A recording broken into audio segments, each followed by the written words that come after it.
Café, Sí, una última como pregunta, porque pues vamos a comenzar. Hoy vamos a hablar del intercambio faunístico entre lo que es Suramérica y Norteamérica a través del puente biológico que se formó cuando Centroamérica emergió a finales del Mioceno, hace aproximadamente entre 3 y 4 millones de años. Pero hay que también hacer la nota de que este intercambio se dio mucho antes, de que ya habían contingentes de flora y fauna que pasaban, solo que la capacidad de paso y de moverse entre el sur y el norte de América estaba determinada por la capacidad de dispersión de esos grupos, así como por condiciones climáticas. Cuando las condiciones eran de glaciación, que eran más secas, eran más desérticas, el nivel del mar bajaba y eso favorecía que los grupos se dispersaran aún más, incluso que se formaran verdaderos puentes terrestres entre continentes. Y eso lo vamos a ver para el caso de Sudamérica y África, que en algún punto del pasado geológico estuvieron suficientemente cerca, de hasta unos 200 kilómetros separados, ¿verdad? Entonces ya una distancia de esa magnitud ya es más fácil que pasar que si consideramos la distancia actual, que pueden ser, no sé, unos 2000, más de 2000 kilómetros de separación entre el punto más, entre los puntos más próximos de Sudamérica y Norteamérica y África. Entonces, es un proceso continuo. Generalmente este intercambio lo separamos en etapas o estratos de una manera arbitraria, pero hay que considerar que es un proceso que se da de forma continua. Es lo que llamamos el Great American Biological Interchange, o GABI. Es una, pues, diminutivo o,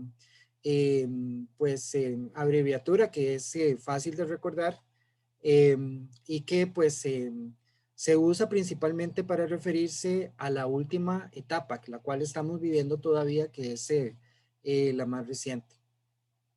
Ahora, obviamente, la información que tenemos sobre este intercambio de flora y fauna está sesgada, obviamente, hacia los mamíferos. ¿Por qué los mamíferos? ¿Por qué no aves? ¿Por qué no anfibios, reptiles o plantas u otros grupos? Y la razón es que tenemos mayor abundancia de fósiles de mamíferos. Entonces, como mencionó el investigador que habló hace un par de semanas en el grupo de Gibi, los paleontólogos tienen que ser bastante oportunistas, tienen que ir a zonas donde se está haciendo una construcción muy grande, se esté construyendo un puente o en el caso de este investigador, el Canal de Panamá, para lograr pues tener acceso a esos estratos que están cubiertos por toneladas de suelo, de tierra y de otros materiales. Costa Rica en ese sentido ha sido relativamente pues afortunada porque en lo que es la península de Nicoya tenemos afloramientos. También hay áreas donde los suelos o las formaciones geológicas están dominadas por cal, por carbonato de calcio, lo cual pues no solamente favorece la conservación de organismos marinos, sino también la preservación de fósiles, en este caso de mamíferos. Bueno, también el hecho, ustedes ya lo saben, el registro fósil no es homogéneo y no solamente lo que es el acceso al registro fósil, sino también la intensidad de investigación. Entonces hay sesgos en lo que no solamente es la distribución de los fósiles, sino cuánta gente tenemos trabajando en el estudio de las faunas, sobre todo de los periodos del cuaternario, ¿verdad? Que es un periodo muy rico en intercambios, así como en fósiles. También lugares muy húmedos como la Amazonia no son muy buenos para almacenar fósiles, no, las condiciones no se prestan para preservarlos. También, y eso lo vamos a ver más adelante, otros tipos de evidencia como es encontrar polen, sobre todo polen muy antiguo, no es muy fácil porque en los trópicos, Costa Rica no es la excepción en ese caso, es muy difícil encontrar lagos muy antiguos que hayan estado presentes durante la última glaciación, por ejemplo, hace 10.000 años. El registro palinológico se utiliza para facilitar lo que es calibrar los tiempos del intercambio. Entonces se utiliza evidencia múltiple, no únicamente fósiles de mamíferos, ¿verdad? Sino fósiles de otros vertebrados y también evidencia a nivel de plantas, en este caso lo que es el registro fósil. La distribución, y como lo menciono aquí, la identidad de los fósiles, es muy interesante porque muestra qué tipo de eventos biológicos estuvieron en funcionamiento, cómo se movilizaban este tipo de organismos. Y recientemente acaba de salir en la revista, creo que Science, voy a ver si les pongo la referencia, justamente en estos últimos días, un estudio que proyecta, estima lo que es el tamaño poblacional a nivel mundial del Tyrannosaurus Rex. Y esto es algo que es tal vez uno de los primeros estudios a ese nivel, en donde se estima el tamaño poblacional de un gran vertebrado y obviamente la misma técnica o los métodos pueden aplicarse a otros grupos, de acuerdo con lo que es el tamaño del organismo, la época en que vivió y los recursos que podía utilizar. Más o menos es como una proyección de las necesidades ecológicas de esos grupos. Entonces se puede pues estimar cuán grande fue la población incluso a nivel mundial que presentaban. En el caso del Tyrannosaurus Rex, se estimó un tamaño de 20.000 individuos. Obviamente ese es un promedio más o menos, pues una desviación estándar o alguna medida de incertidumbre que obviamente va a ser muy, muy grande, pero por lo menos ya vamos en una trayectoria de recrear ecosistemas pasados, lo cual es un campo de investigación pues apenas que está emergiendo y a mí me pareció pues que ese tipo de investigación se puede aplicar a lo que es el Gavi. Muy bien, si nosotros analizamos la distribución de los yacimientos fósiles, primero que todo, hay que ver que están separados por grandes distancias y que si bien en esta figura pues no abarca todo Sudamérica, creo que en la que tengo, la que sigue más adelante, sí, ya lo vamos a ver después, pues da la impresión de que son muchos puntos y al contrario, no son tantos sitios los que pues tienen fósiles en cantidad suficiente que se pueda estimar la composición de las faunas que pasaron por estas latitudes. Dentro de los sitios marcados, obviamente está Costa Rica, un par de sitios en Panamá, y Costa Rica, si está marcado aquí, parece que marca en el centro del país, pero en realidad son varios sitios a lo largo del país. El sitio más, bueno, está tomado de este artículo de McFadden, pero uno de los sitios más diversos es La Venta en Colombia. Y es el sitio mejor conocido en el neotrópico. De hecho, una manera de pues estimar la diversidad de especies es a través de una curva de acumulación de especies, en este caso una curva de acumulación de géneros, versus el número de puntos de muestreo. Y como ustedes pueden ver, para el caso de La Venta, si bien la curva no se estabiliza, más o menos ya llegamos a un punto que podemos decir que es asintótico, o sea que ya no vamos a encontrar nuevos géneros, si estamos alrededor de 40. Entonces es un sitio comparado con otros, ¿verdad? Aquí ponen unos cuantos más que llegan a 15, a 10, entonces que no son tan diversos en términos del número de géneros, pero La Venta es uno de los yacimientos fosilíferos el más diverso, el más rico que se ha encontrado en América, de un puñado de sitios, porque al final hay que entender que pues el continente americano y sobre todo lo que es la porción de Sudamérica es enorme, es muy grande. Y vean que en Amazonia no tenemos yacimientos fosilíferos de importancia, simplemente porque las condiciones ambientales, las condiciones físicas no facilitan la acumulación de fósiles. Sobre el Gavi hay un cuerpo de literatura muy amplio. Aquí lo que yo les estoy mostrando es artículos representativos, ¿verdad? De la literatura, porque de esto hay mucha información.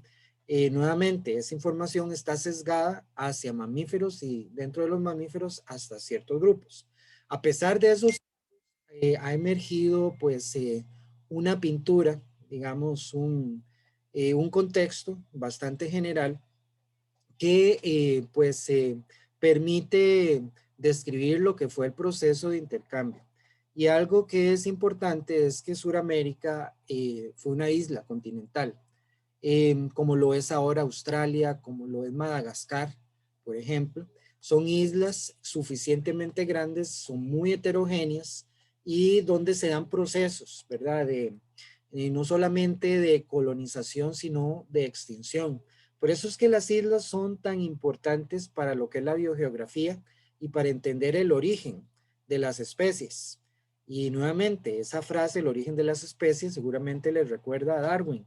Y hay que pues apuntar que Darwin pues dedujo la idea de evolución por selección natural a través de su exposición a la biología de islas, especialmente el archipiélago de las Galápagos. Entonces las islas han contribuido de una manera desproporcionada a lo que es el conocimiento del proceso de evolución y del proceso de biogeografía, de explicar cómo es que ciertos grupos han logrado alcanzar pues el área que actualmente ocupan. Entonces, Suramérica no es una excepción y desde hace 100 millones de años se separó de África. Estamos hablando de Pangea, ¿verdad? Pangea que estaba separada en dos supercontinentes, la Eurasia, que era norteño, y Gondwana, que era sureño. Y Gondwana agrupaba a los continentes sureños como África, como Suramérica, como Australia, como Antártica. Entonces, la Antártida, perdón. Entonces, esos continentes al inicio mantuvieron una biota pues común. Eh, Esta situación se mantuvo hasta finales del Mioceno, hace más o menos unos 4 o 3 millones de años, cuando finalmente emerge el puente biológico del sur de Centroamérica. Y por primera vez en millones de años, Sudamérica viene a conectarse con Norteamérica.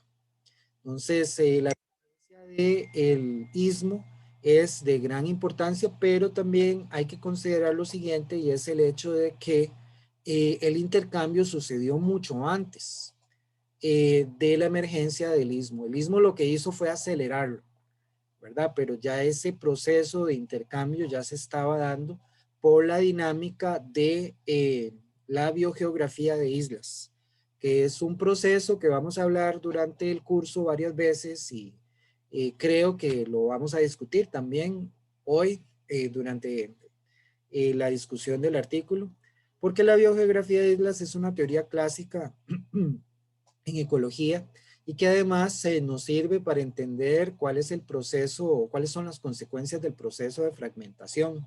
Cuando hay pérdida de hábitat, ¿qué le sucede a las especies que viven en esa isla biológica, verdad? Entonces, si bien nos ayuda a entender estos procesos a nivel histórico, también tienen lugar a nivel del tiempo ecológico. Bueno, entonces aquí está la conformación básica de los continentes en ese momento. La Eurasia, que contenía Asia, Europa, Norteamérica, y lo que es Gondwana, con los continentes sureños como Suramérica, África, la península índica, la península de la India, y Australia y la Antártida. Muy bien.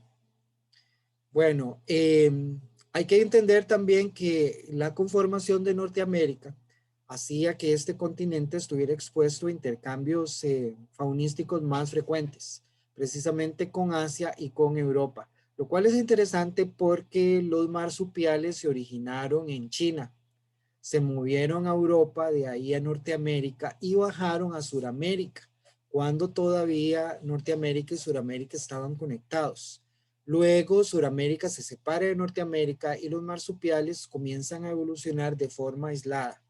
Pero el origen de los marsupiales, porque a veces tenemos esa idea que los marsupiales son exclusivamente de los continentes sureños, El origen de los marsupiales está más bien en China. Bueno, Norteamérica frecuentemente se conectaba con el resto de los continentes norteños a través del estrecho de Bering. De hecho, nuestra especie invadió el continente americano a través del estrecho de Bering y se estableció en todo el continente, duró aproximadamente 1000 años y eso sucedió aproximadamente hace unos 8000 años. El artículo que Ok. recuerdo menciona que las primeras poblaciones humanas llegaron al Caribe hace unos 6000 años. Entonces, nuestra especie en el continente es relativamente reciente. Bueno, debido a esa unión que tenía Norteamérica con el resto de los continentes norteños, es que la fauna y la flora, muchos aspectos de la flora de Norteamérica son holárticos, son comunes al viejo mundo, o sea, Europa, Asia e incluso algunos elementos africanos. Y Sudamérica, al estar totalmente aislada, va a desarrollar grupos autóctonos. Hay que ver, ¿verdad?, que en el caso de los marsupiales, ellos tuvieron los primeros, grupos que invadieron, provinieron de Norteamérica cuando todavía había esa conexión, pero para efectos de lo que fue la radiación adaptativa y la evolución de nuevos grupos, pues eso se dio en Sudamérica una vez que pues estuvo separada de los continentes norteños. Muy bien, la cronología que vamos a seguir está basada en Simpson, un libro de 1980. Ustedes pueden decir que esto es tan antiguo como el mismo intercambio, ¿verdad? Pero en realidad, bueno, podemos decir que no ha cambiado mucho. El patrón que encontró Simpson, John Gaylord Simpson, no ha cambiado. Más bien, la nueva evidencia, los nuevos fósiles refuerzan el mecanismo que él describió, así como la división de estratos.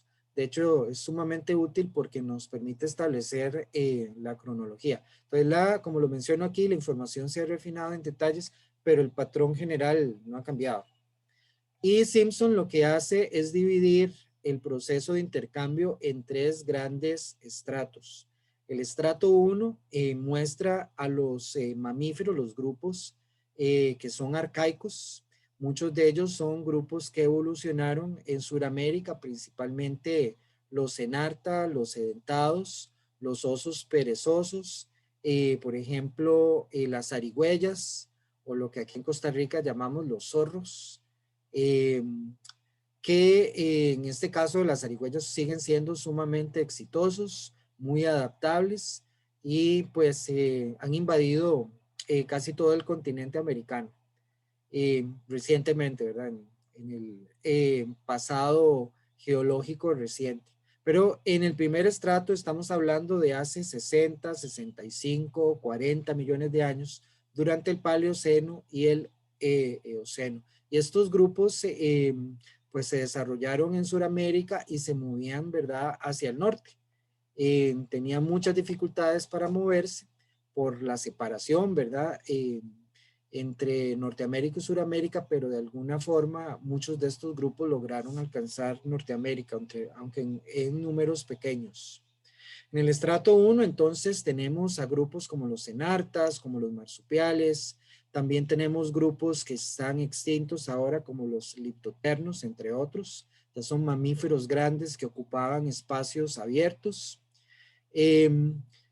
En los enarta, los mamíferos, los machos, tienen testículos internos ubicados entre el recto y la vejiga. No tienen dientes, por ejemplo, los perezosos, los edentados, y además que son organismos de tasas metabólicas muy bajas. Y no sé si en esta charla presentamos lo que es el esqueleto de un perezoso de esos gigantes. El 60% del esqueleto está ocupado por lo que es las costillas y el sistema digestivo. Entonces estos organismos simplemente lo que hacían es digerir pues la materia vegetal que consumían de una forma muy lenta, de un metabolismo muy bajo. Nuevamente este estrato corresponde a estas líneas arcaicas de mamíferos suramericanos. También incluyen a los ornitorrincos, y en realidad los tres órdenes de mamíferos están representados en este estrato, que son los monotremas, los euterias y los metaterias. más o menos hasta unos 130, hace unos 130 millones de años. Y los grupos menores incluyen bueno, a grupos o a especies o géneros de habitantes de Gondwana como Ventana. Y aquí conseguí una ilustración de este organismo que vivió hace unos 70, 66 millones de años, pero no logré encontrar el tamaño. Y el tamaño puede ser engañoso porque en general podríamos asumir que era un mamífero pequeño. Eso se los debo, tengo que averiguarlo. Muchos de estos formaron parte de la megafauna. Entonces, no eran así mamíferos pequeñitos. Mamíferos grandes como este Glyptotherium, bueno, solamente sobrevive la familia Dasypoide, la familia de los armadillos. Este es un armadillo gigante. Sí, creo que más adelante sí les muestro la escala con respecto al tamaño de un ser humano promedio, pero son organismos que fácilmente sobrepasan el 1,50 m de altura. Entonces, son organismos que requerían ambientes abiertos, ambientes de sabanas, no necesariamente desérticas, podían ser también sabanas húmedas, como lo menciono acá. Vamos a tener una charla, espero que la persona que nos la va a dar, que me confirme pronto, que nos va a hablar de sabanas húmedas, que para tal vez muchos de ustedes sea un término nuevo, porque usualmente pensamos en las sabanas de Guanacaste, ¿verdad? Las sabanas a la entrada del Parque Nacional Santa Rosa, o las sabanas que vemos en general cuando vamos por la carretera 1 entrando a Cañas, a Bagaces, a Liberia, y que son esas sabanas secas, ¿verdad? Dominadas por Hiparrhenia rufa, ¿verdad? Y en realidad, pues también tenemos sabanas con pastos nativos que son bastante, pues, raras, están amenazadas y que las tenemos en el sur de Costa Rica. Y son sabanas que si bien experimentan niveles de precipitación altos, pues también están expuestas a una época seca, pues bastante prolongada y muy intensa. Entonces ahí el fuego es importante, solo que con lo del fuego es toda una discusión porque en estas latitudes el fuego no es un factor ecológico natural, sino que es un factor antropogénico. Los humanos somos los que pues introducimos el fuego a la ecuación. Pero durante ese periodo del Eoceno, pues eran sabanas naturales, no estaban sometidos al fuego, pero sí eran pues ambientes dominados por hierbas donde este tipo de mamíferos pues se expandieron y era su hábitat, ¿verdad? Típico. Tenemos entonces mamíferos como Pirotherium, ¿verdad? Que son mamíferos de sabanas, de ambientes abiertos, semejantes a las sabanas que tenemos actualmente en el este de África, por ejemplo, donde son ambientes de nuevo dominados por hierbas con árboles dispersos, donde estos organismos pues tenían mucho alimento. Bueno, finalmente tenemos aquí algunas diapositivas con la escala en relación a un humano de 1,80 m, humano, una persona alta, ¿verdad?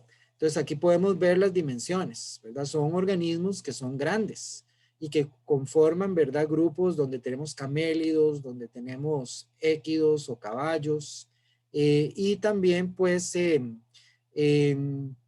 organismos que son parientes de los elefantes. Entonces son, nuevamente, es un contingente faunístico típico de una sabana. Aquí tenemos nuevamente en relación al tamaño de una persona, digamos promedio, el tamaño de estos grupos, ¿verdad? Entonces, simplemente para darles una idea de que la fauna de mamíferos que se desarrolló en Sudamérica en ese primer estrato era grande y pues obviamente ejercía un efecto importante sobre la vegetación y requerían áreas abiertas. Por ejemplo, los que son los perezosos gigantes, los megaterios, el miolodón o los toxodones, que alcanzaron hasta 70 centímetros de altura, digamos que no era muy grande, pero sí era un mamífero considerable. Y vean que era comparable a un rinoceronte, aunque los rinocerontes son actuales, pueden ser un poco más altos que estos. Entonces, había una abundancia de marsupiales, ¿verdad? Así como mamíferos placentados, que incluían ungulados y, en general, mamíferos de ambientes abiertos o sabaneros. Entonces, la fauna era muy diversa. También teníamos ungulados con, pues, relaciones filogenéticas con Norteamérica y con Asia, que mostraban que se había dado algún con un cierto intercambio. Y lo vamos a ver en una de las diapositivas que no es así tan intenso, ¿verdad? Como el que tuvo lugar cuando se formó el puente, pero sí había cierto grado de intercambio de grupos. También habían conexiones entre Sudamérica y Australia, vía Antártica, durante el Mesozoico y también, sobre todo en el estrato 2 es más evidente, ese puente que se estableció entre Sudamérica y África. Muy bien, el estrato 2 está representado por estos dos grupos que son muy abundantes. Los fósiles son muy abundantes de primates, de roedores, y tiene lugar en este periodo que corresponde al Oligoceno, hace aproximadamente unos 30 millones de años. Y aquí vamos a tener roedores cabiomorfos como los capibaras, los ratones de campo, los puercoespines y también por los monos. Estos grupos llegan aproximadamente hace unos 34 millones de años y colonizan desde la Argentina hasta Bolivia. De hecho, al final de la charla les pongo un enlace a una charla parecida que nos dio Ricardo Sánchez, que es un estudiante avanzado de maestría, seguro ustedes lo conocen, tal vez no por el nombre, ¿verdad? Mapache, así es como le llamamos. En biología hay varios estudiantes que yo puedo mencionar algunos ejemplos, no vamos a mencionarlos aquí, pero es como peculiar que lo conocemos por otro nombre y no es el nombre real. Mapache es uno de ellos. Y Mapache está haciendo su tesis con murciélagos que usan tiendas y ojalá nos pueda dar una charla porque los resultados que está encontrando pues son así bastante interesantes y relevantes para el curso y es un grupo que él maneja muy bien. Entonces al final de la charla hay un enlace a pues a una conferencia que él nos dio el año pasado y que yo creo que si tienen el tiempo de verla pues yo creo que les ayudaría mucho. Bueno, entonces tenemos monos, ¿verdad? Que están relacionados bueno, que aparecen en Bolivia, fósiles que aparecen en Bolivia, con monos que en ese momento se desarrollaron en África y que establecen pues esa evidencia de que posiblemente hubo una conexión entre Sudamérica y África a través, si no de un puente terrestre, por lo menos de eh, distancias más cortas separadas por el océano. Entonces no estaban tan separados del todo. También se presume que muchos de estos grupos, primates y roedores, arribaron en mini arcas de Noé.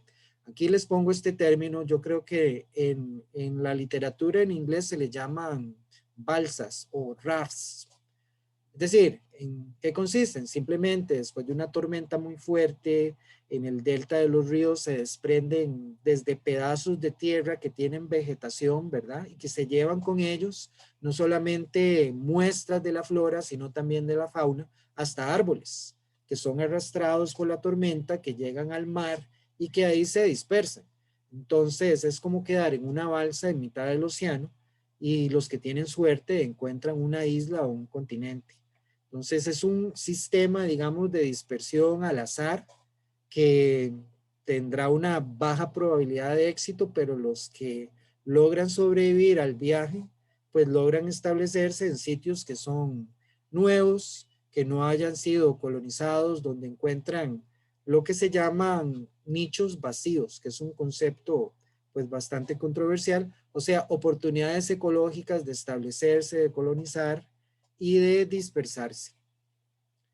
Muy bien, ese estrato 2 pues está representado, ¿verdad? Por monos, por roedores, por puercoespines, por capibaras. Los capibaras han llegado incluso recientemente hasta la cuenca del Canal de Panamá y en algún momento del futuro cercano esperemos tenerlos en Costa Rica. Y son animales que en Sudamérica, pues los grupos indígenas los utilizan como fuente de carne. Bueno, ese intercambio, ¿verdad? El estrato 2 también está asociado a cambios en la tectónica de placas y sobre todo a lo que es la creación de montañas, como lo menciono aquí, porque para los roedores cricétidos, el levantamiento de la cordillera de los Andes que tuvo lugar durante este momento, pues fue muy importante para la evolución, para la diversificación de este grupo. Tengo una persona con la mano levantada. Sí, profe, es que digamos, con esto que explicaba, ¿verdad? De que se podían desplazar de bueno, del continente al otro por árboles y así. O sea, cuesta creerlo, pero tiene sentido en el estrato 2, pero en el estrato 1, cuando hablábamos de esos mamíferos gigantes, como que ahí me perdí. Eso también Sí. era bajo esa hipótesis de tormentas y árboles. Eh, mm, bueno, digamos que es bajo la evidencia de los fósiles, ¿verdad? ¿Por qué llegaron estos grupos? Son grupos pequeños, son mamíferos más pequeños, ¿verdad? Ya no es parte de la megafauna. Entonces es más probable que estos mamíferos se hayan dispersado a través de estos medios. Es una manera de dispersión, ¿verdad? Como yo les mencionaba, si bien, es decir, lo que sucede es que los fósiles de monos y de roedores aparecen en grandes cantidades en el estrato 2. ¿Cómo es que usted lo puede explicar? Bueno, una forma en que usted lo puede explicar es eh, observando lo que está sucediendo en la actualidad, que esto todavía es un método de dispersión. Recuerde que el canal de Panamá es una barrera, pues, muy importante para la dispersión de estos grupos, pero hay vías, digamos, alternativas. Una de estas alternativas son estas balsas, que pueden, ahí no hay muro que valga, no hay canal que pueda, pues, bloquearlos, porque ellos simplemente salen al mar y de ahí, pues, pueden alcanzar otros continentes. Y esto está sucediendo en la actualidad y lo vemos cuando hay una tormenta muy fuerte y pues que arrastra troncos, arrastra pedazos de tierra. Es común en deltas donde hay manglares, donde hay mucha vegetación y la vegetación, digamos, lo que es el suelo, no es muy sólido. Entonces se puede desprender todo un pedazo, ¿verdad? Esto es común, por ejemplo, me acuerdo del río Sierpe, en una tormenta a veces se cae todo un pedazo que se lleva un fragmento de suelo, claro, con hierbas y plantas pequeñas, pero esas hierbas llevan insectos, llevan mamíferos pequeños. Y en este caso, pues funcionaron, ¿verdad?, para llevarse monos y especialmente roedores. Y considerar también que hay eventos geológicos, ¿verdad?, y climáticos que pueden hacer que se formen, que el nivel de los océanos baje, se formen puentes terrestres que si bien no alcanzan, no van directamente de Sudamérica a África, sí acortan las distancias separadas por los océanos y hace más probable, porque al final esto es un proceso probabilístico, hace más probable que estos balsas tengan más éxito. También considerar que estos organismos como los roedores pues tienen una alta tasa reproductiva, también son animales inteligentes, animales que se adaptan muy bien a áreas abiertas, que era lo que predominaba en ese momento, ¿verdad? Y luego que experimentaron, ellos venían de ambientes norteños, eh, que eran ambientes templados. Se levanta la cordillera de los Andes y crea condiciones semejantes a las que en las que ellos evolucionaron, y entonces se da un proceso que se llama radiación adaptativa, ¿verdad? Entonces tenemos un contingente de roedores que llega a un lugar donde no habían roedores y de un pronto a otro hay nichos que no están siendo utilizados y estos bichos lo que hacen es especiarse, ocupar esos nichos y producir nuevas especies en un proceso que se llama radiación adaptativa. Entonces, no sé si eso contesta su pregunta. Nuevamente, yo tiendo a dar así preguntas o respuestas muy largas y a veces me pierdo.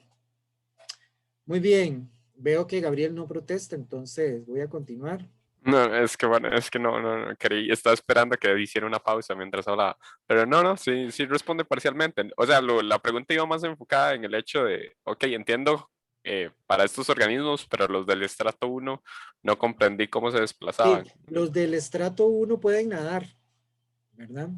Eso no es problema para algunos de ellos, por ejemplo, algunos proboscidios, los elefantes pueden nadar y a veces Ujú, ujú. pueden ser grandes.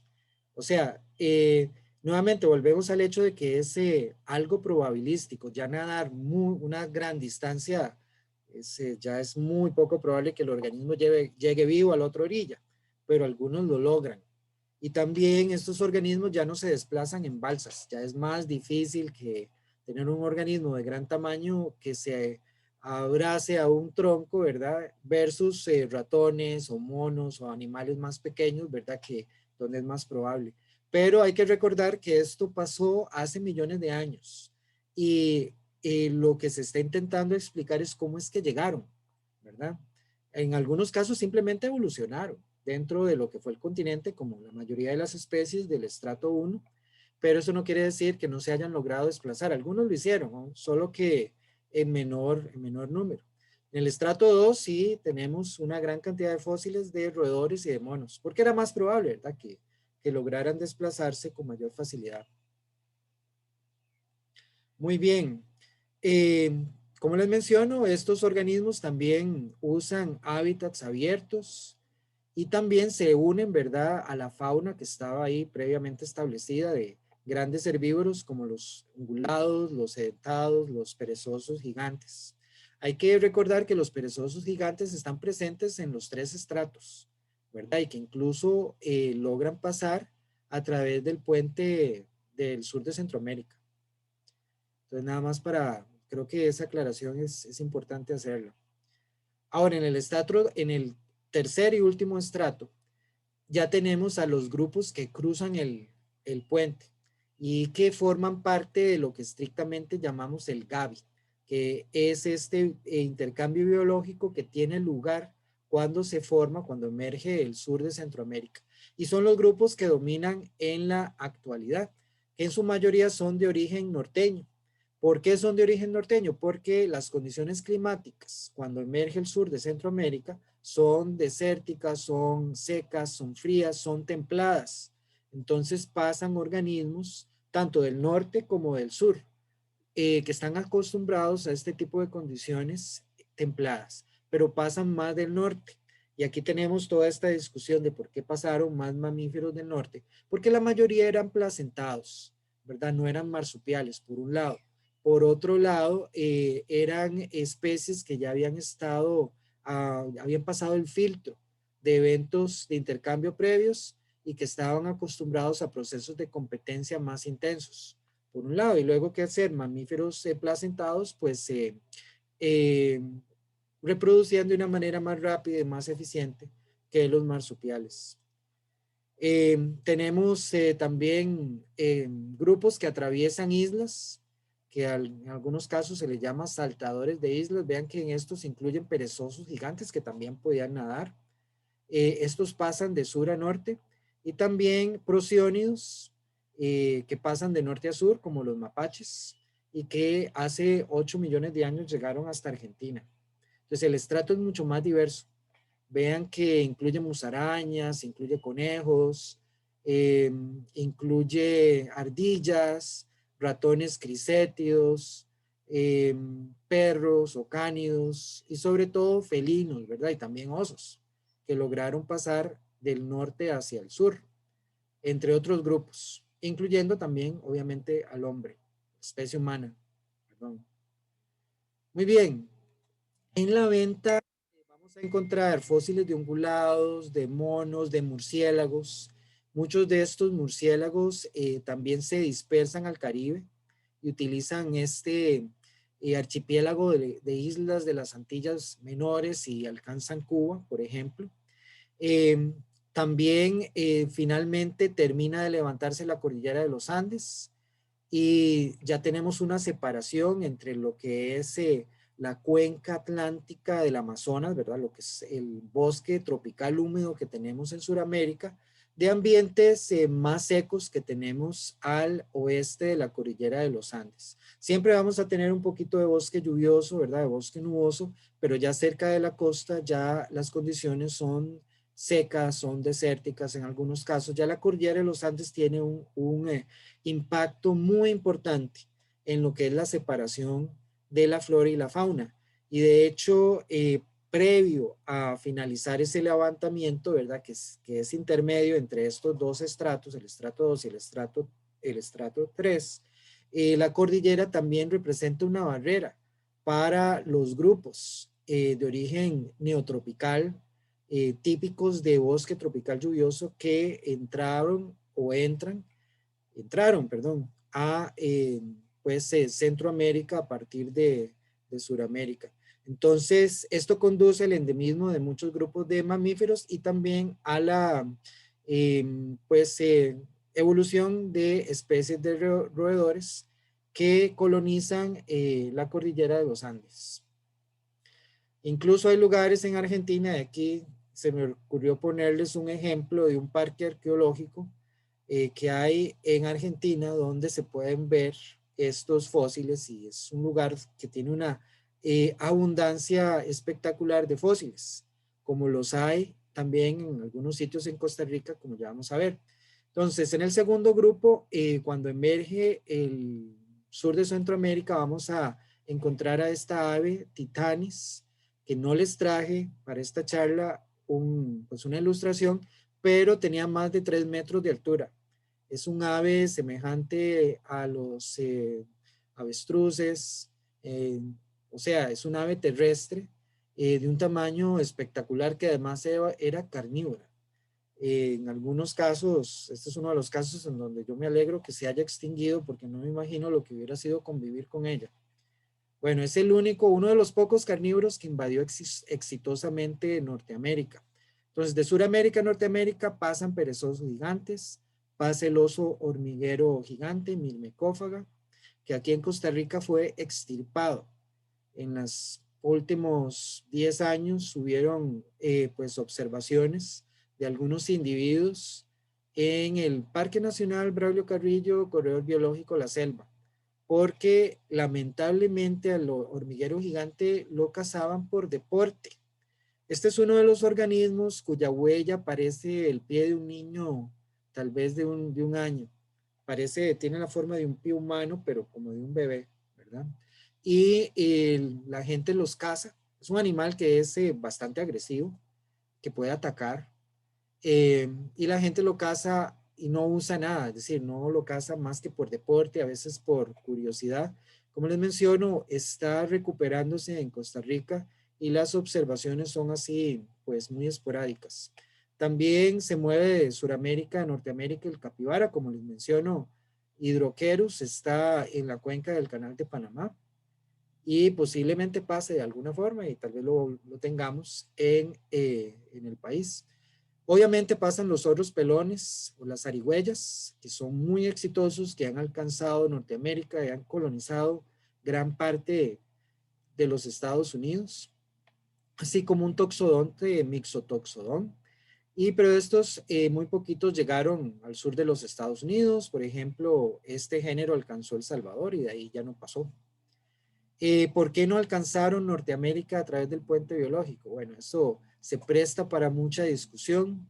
Hay que ver aspectos de competencia, hay que ver aspectos de eficiencia reproductiva, hay que ver aspectos de hábitat, hay que ver aspectos de cambio climático y hay que ver también la influencia de la especie humana sobre estos organismos. En realidad no hay una respuesta clara, ¿verdad? De lo que se tiene ahora, pues muchas son especulaciones. Obviamente los procesos que proponen son lógicos, son plausibles, pero falta mucha evidencia que recolectar todavía. Bueno, aquí tenemos a Mixotoxodon, este género ya extinto, del cual les mencioné en la diapositiva anterior. También tenemos caballos, de los cuales hay muchos fósiles en el país. Son especies pequeñitas, a veces del tamaño de un venado, ¿verdad? Entonces, me imagino que pudieron haber sido caballitos pues bastante atractivos, interesantes, pero que están extintos. Ahora, de Norteamérica a Suramérica pasan una mayor diversidad de grupos, pasan cánidos, felinos, incluyendo tigres, dientes de sable, pasan osos, pasan confotéridos, que es un tipo de elefante, mastodonte. También gonfotéridos fueron abundantes en Costa Rica. Hay un artículo de Jansen que es clásico, que se llama Los frutos que los gonfotéridos comieron, y que nos habla de la hipótesis de la megafauna. Es interesante porque, y deberíamos leer ese artículo para el curso, porque de acuerdo a esa hipótesis, que es una hipótesis clásica en lo que es la dispersión de semillas, de frutos en los trópicos, la hipótesis indica que muchas de las características de defensa que vemos actualmente en árboles, especialmente del bosque seco, pero también algunas especies del bosque húmedo, como semillas muy gruesas, una cubierta seminal muy gruesas, muy resistentes al paso a través del tracto digestivo de un mamífero grande, o espinas, es decir, características defensivas de las plantas, fueron el resultado de pues la coevolución para defenderse de ser dispersadas por mamíferos grandes como los gonfotéridos. Entonces, ¿qué sucede cuando los gonfotéridos se extinguen? Cuando desaparece la megafauna, quedaron esas características defensivas como relictos. Y actualmente muchos de las especies que introdujeron los españoles, como los caballos, las vacas, el ganado en general, pues tomaron el rol de esos mamíferos grandes y dispersan las mismas especies. ¿Qué sucedió en el ínterin? Si ya no tenían el agente dispersor, pues muchas especies no necesitan pasar por el tracto digestivo y sufrir ese tratamiento químico y mecánico dentro pues del intestino de un mamífero grande, sino que pueden germinar a veces sin esa ayuda. Y eso sucede cuando, por ejemplo, la cubierta seminal se fractura durante la noche, una noche fría en el bosque seco, por ejemplo, o bien durante el inicio de la estación lluviosa, esa semilla pues se hidrata y rompe la cubierta seminal.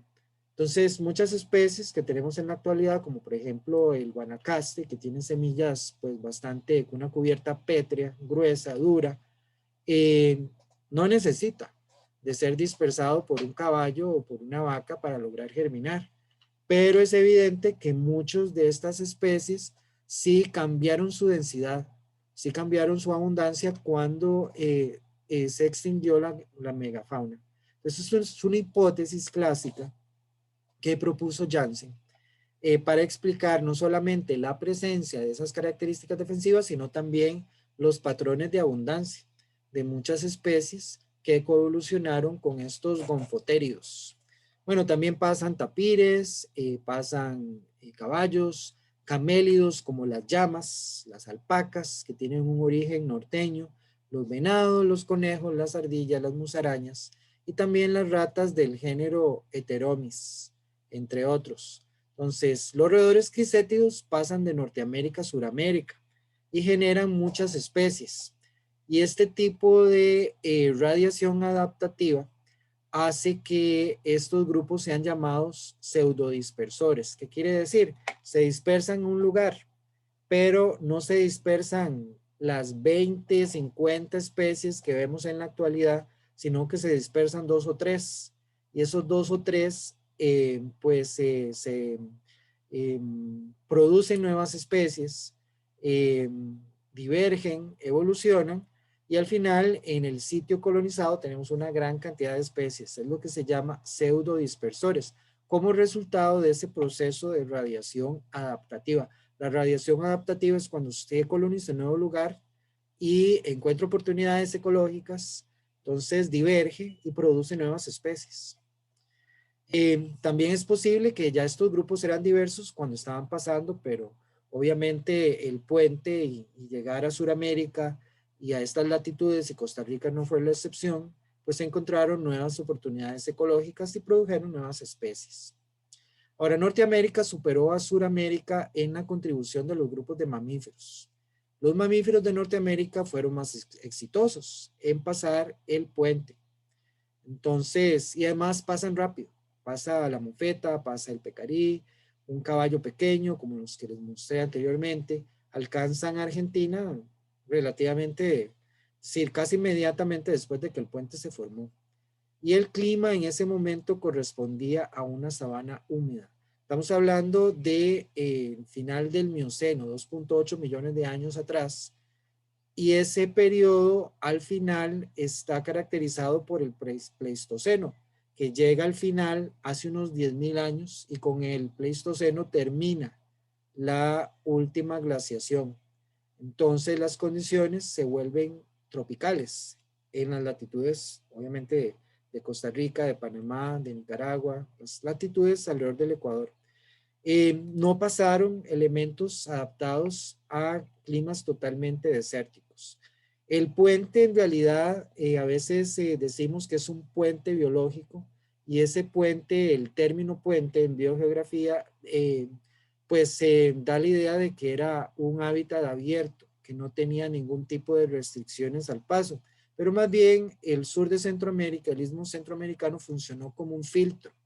Solamente las especies que tenían ciertas condiciones, en este caso, que estaban ajustadas o adaptadas al hábitat, a las condiciones climáticas predominantes, fueron las que pasaron.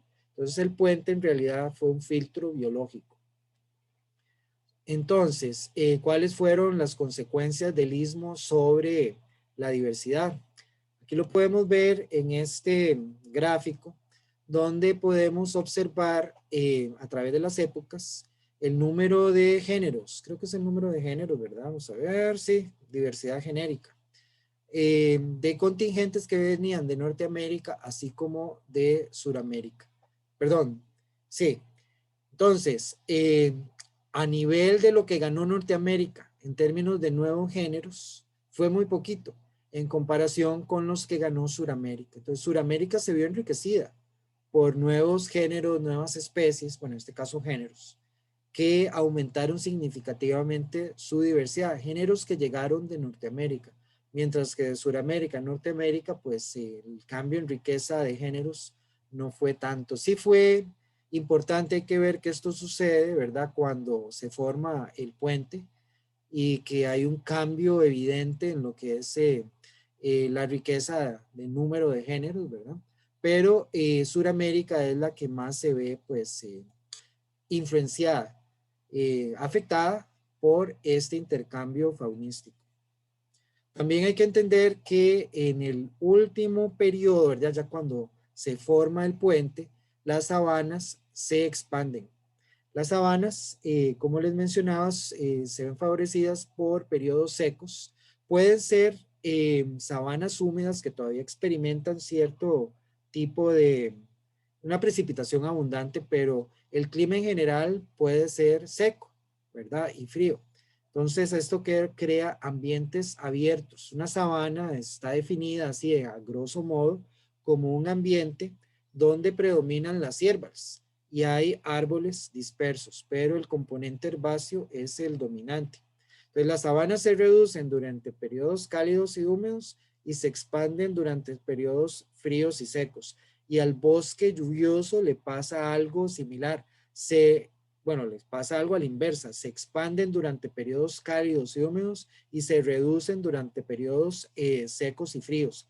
Y esto crea lo que se llama un área de refugio, o sea, áreas donde el hábitat, ya sea una sabana o bosque, queda restringida a un área pequeña y está rodeada por otro tipo de hábitat. En el caso del bosque lluvioso, lo que sucede es que en periodos secos y fríos, típicos de glaciación, el bosque se contrae y está rodeado por un ambiente de sabana. Y para la sabana es el proceso inverso cuando el clima es cálido y húmedo. Se van a contraer, ¿verdad? Y van a estar rodeadas por un, hábitat, en este caso de bosque tropical lluvioso. Para el caso del bosque tropical lluvioso hay que hablar de la presencia de refugios pleistocénicos, que así es como se llama, y esto ha dado pie a una hipótesis o teoría. Bueno, en realidad esa hipótesis sí, es más una hipótesis que una teoría, pero ha generado mucha literatura, mucha investigación, porque durante esos periodos de contracción del bosque lluvioso hay pérdida de hábitat y las especies que requieren el bosque lluvioso se concentran en esa isla. Es un bosque lluvioso rodeado por vegetación de sabana. Entonces, ¿qué sucede cuando usted acumula una cantidad grande de especies en una isla? Las islas son estos laboratorios de evolución donde todos los procesos evolutivos se aceleran. Bueno, van a haber procesos de extinción, pero también van a haber procesos de especiación, porque si el bosque ha sido fragmentado en islas y esta fragmentación dura por miles de años, lo que sucede es que los grupos que quedaron atrapados en cada isla individual comienzan a divergir y producen nuevas especies en un proceso que se llama la bomba de especies. ¿Por qué se le llama la bomba de especies? Porque si nosotros repetimos esa contracción-expansión repetidamente, lo que estamos acelerando es el proceso de especiación. Estamos bombeando especies al ambiente, ¿verdad? La bomba de especies es uno de los argumentos, de los mecanismos propuestos por la teoría de refugios pleistocénicos. Eventualmente vamos a hablar más de ella más adelante en el curso. Entonces, el rol del istmo en este intercambio fue un rol de filtro, un filtro biológico. Bueno, y eso explica que pasaron organismos que estaban adaptados a las condiciones que predominaron en diferentes puntos a lo largo de la emergencia del istmo. El punto donde el istmo emerge es un punto, digamos, climático, seco y frío. Se favorecen elementos templados y ya al final, ¿verdad? Ya incluso en periodos contemporáneos, ya las condiciones son cálidas y húmedas y se favorece más el paso de elementos típicamente neotropicales. Entonces, el efecto que tuvo el istmo fue un efecto de filtro biológico y no un efecto abierto de puente o incluso de corredor, ¿verdad? Entonces, hay algunos ejemplos ya para finalizar. Este tigre marsupial Thylacolesmilus posiblemente fue desplazado por Smilodon, que era el diente de sable placentado. Aquí los tenemos a los dos, un tamaño similar. Muy interesante el tamaño de los colmillos. En el caso de Thylacolesmilus, tenía una especie de, pues, eh, bolsillo, para llamarlo de alguna forma, o extensión ósea, donde encajaban cuando tenían el hocico cerrado. Y aquí los podemos ver a los del cráneo, ¿verdad? Estos son, pues, proyecciones del tamaño del cerebro, ¿verdad? Y otras estructuras, pero en los dos casos, pues, son, pues, depredadores bastante espectaculares. Solo que Smilodon, pues, prevaleció sobre Thylacolesmilus. Bueno, ya habíamos hablado un poquito sobre la diversidad durante el Gavi.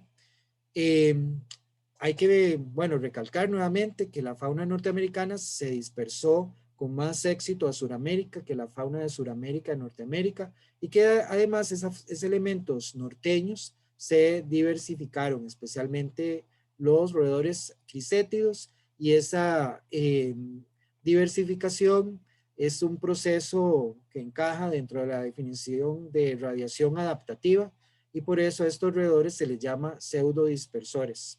Pues hay más grupos que pasan de Norteamérica a Sudamérica que a la inversa, ¿verdad? Pasaron menos de Sudamérica a Norteamérica.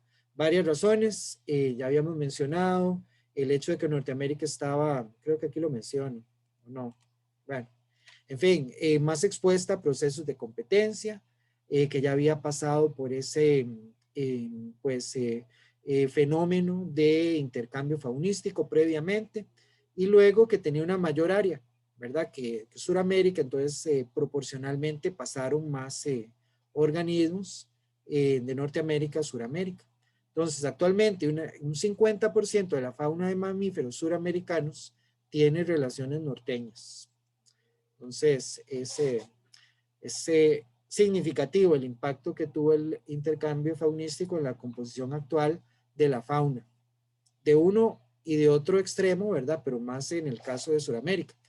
También en Costa Rica hay algunos yacimientos, por ejemplo, uno que es muy rico está en Cotobruz, en San Gerardo del Limoncito, donde se ha encontrado una gran cantidad de fósiles, incluso no solamente de perezosos gigantes, de caballos, de gonfotéridos, también de cocodrilos, tortugas, incluso delfines.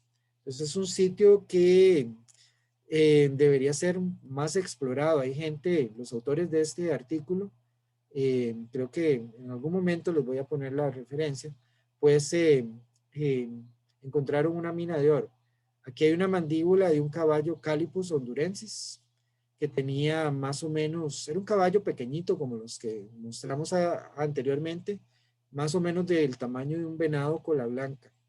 También un armadillo gigante del que se han encontrado las placas de esta coraza. O sea, no se encontró todo el armadillo, sino restos de lo que era la armadura. Y este armadillo pertenecía al estrato 1 pregavi, lo cual es interesante, ¿verdad? Porque pues uno podría pensar que el sur de Centroamérica, esta parte de Costa Rica no había emergido, pero estos organismos se mantienen, ¿verdad? Comienzan en el estrato 1 y se mantienen hasta el estrato 3, hasta el último. Este es el artículo, ¿verdad? De César Laurito y Ana Valerio. Creo que los dos trabajan en el Museo Nacional, en el Departamento de Historia Natural. Y aquí describen en ese artículo, pues, la presencia de esas placas, de ese armadillo gigante. ¿Qué otros fósiles se encuentran en ese lugar en el sur de Costa Rica? Bueno, restos de perezosos gigantes, como este Pliometanastes. También más restos de caballos. También gonfotéridos o mastodontes, que también se han encontrado en el Valle Central, incluso en Tibás, en una quebrada.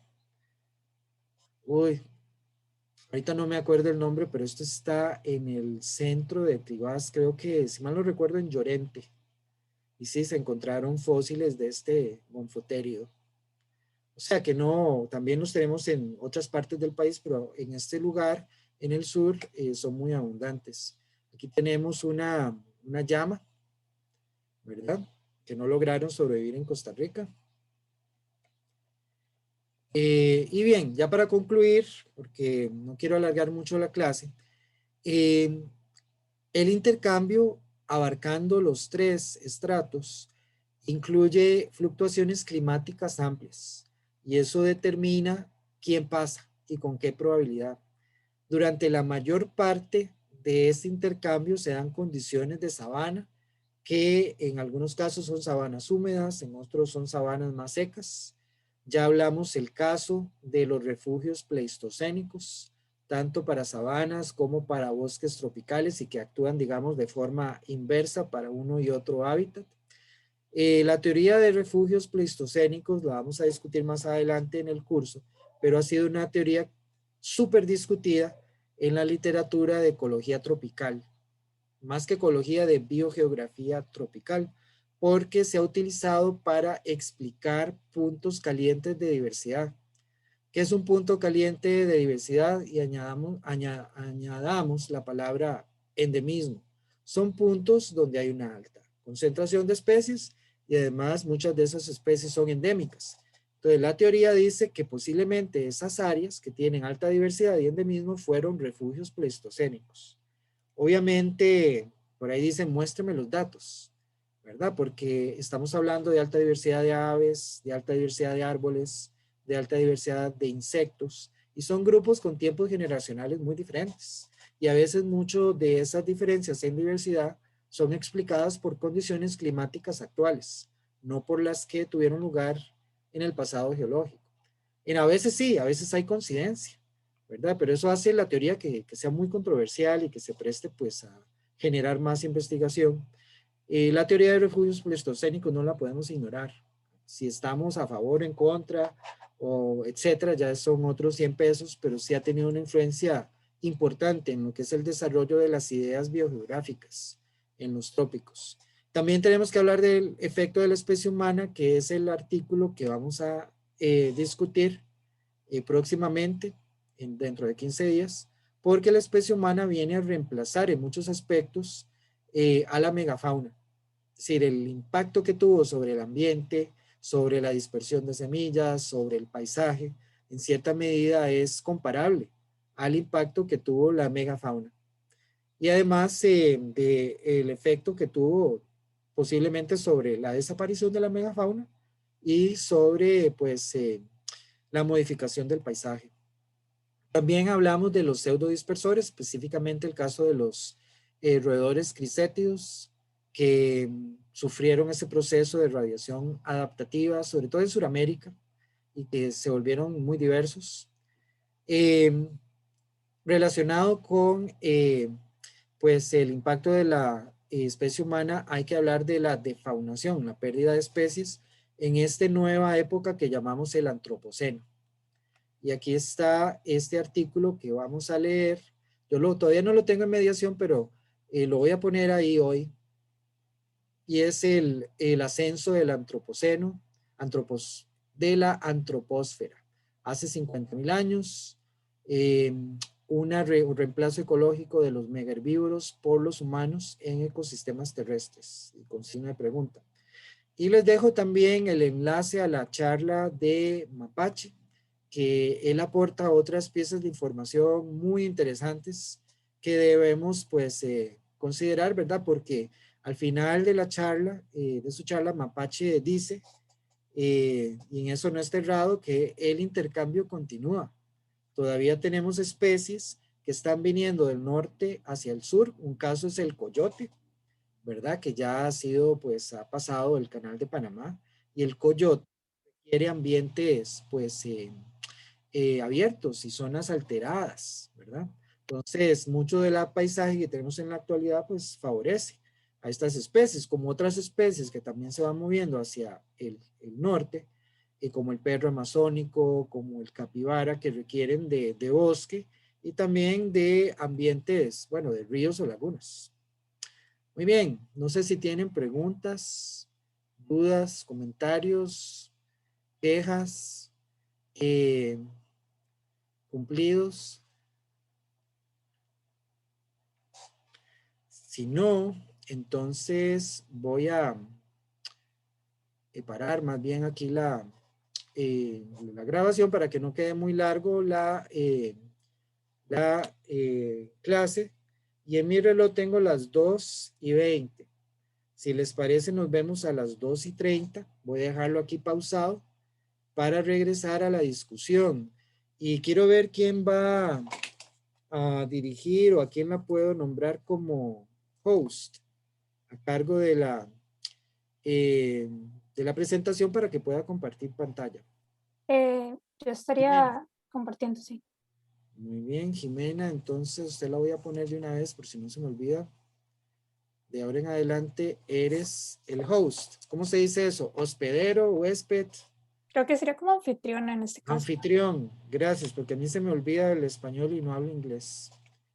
Muy bien. Entonces nos vemos a las 2:30, ¿les parece? Y así se van a tomar un café o a estirar las piernas. Voy a dejar esto aquí corriendo, pero en pausa. Fuera. Cuando quieran. Okay. Bueno, buenas tardes. Nosotros les vamos a presentar el siguiente artículo que lleva por título The West Indies as a Laboratory for Biogeography and Evolution. Yo soy Jimena López y mi compañera es Melanie Mato. Bueno, primero que todo es importante tener en cuenta que en este artículo se van a analizar distintos factores por los cuales las islas, específicamente las Indias Occidentales, como las Antillas Mayores y Menores y las Bahamas, van a constituir un ambiente casi que perfecto para el estudio de procesos ecológicos y evolutivos. Este es un mapa de las islas. Digamos, los que están en amarillo son las Antillas Mayores, las que están en rojo son las Bahamas y las que están en verde son las Antillas Menores. Las Antillas Mayores van a incluir a Cuba, Puerto Rico, Española, etc. Las menores incluyen a la isla de Montserrat, San Vicente y otras, y las Bahamas son las Bahamas. Nosotros vamos a seguir una organización y los vamos a presentar diferentes puntos de una manera muy similar a como es el artículo, empezando con la introducción a las islas occidentales, cuáles son y qué es lo que las hace tan especiales. Luego les vamos a hablar de la geografía, el clima y la historia, dándoles un poco más de información y acerca de la composición estructural de estas islas. Vamos a hablar de la especiación alopátrica versus la biogeografía de dispersión, comparando los mecanismos de dispersión y la colonización que ocurre. Vamos a hacer la relación especie y área de las islas y vamos a ver cómo están relacionadas estas variables. Vamos a hablar también de la radiación adaptativa, describiendo el proceso y cómo ocurre en las Indias occidentales. Vamos a hablar de las dinámicas de colonización y extinción, los antecedentes y el panorama más reciente. Vamos a responder a la pregunta ¿museo o cuna de diversidad? Hablando de las interacciones en las islas y sus implicaciones. Vamos a hablar de los cambios ecológicos de especies a través del tiempo, describiendo un ciclo taxonómico. Y vamos a hablar también de la extinción, el escenario final para todas las especies. Y finalmente vamos a hablar del impacto humano un poco y vamos a llegar a conclusiones. Entonces, para iniciar, el estudio de islas y el uso de las islas como un lugar para estudiar procesos ecológicos y biológicos se ha usado desde la época de Darwin y Wallace y ha contribuido a la comprensión de procesos como la formación de especies, la relación adaptativa, el ensamblaje de comunidades y las extinciones.